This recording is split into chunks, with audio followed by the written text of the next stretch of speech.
The second question we have is, why are there prisoners at Guantanamo Bay and how did they happen to get there?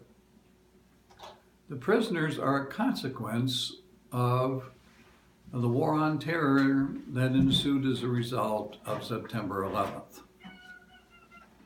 Not too long after that, President Bush was persuaded, particularly by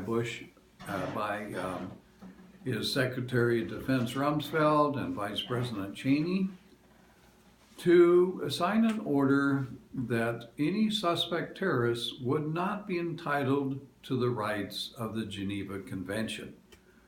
This was done while Powell and Rice were not available for consultation.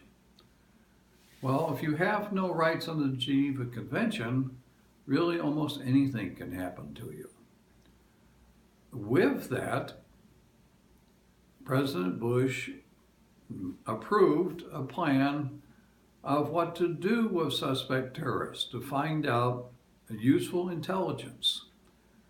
And this thus began a policy of what are known as renditions, where suspect terrorists would be taken by our special forces or handed over to us by countries that we were working with.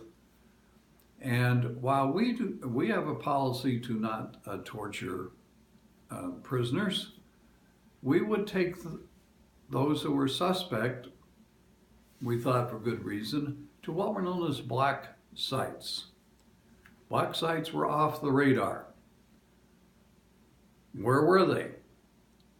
Generally speaking, they were in places like Egypt, where they would be interrogated by, for example, the Egyptian Mukhabarat, secret police. Well, if you know much about their interrogation techniques, it would be hard to say that this was anything but torture.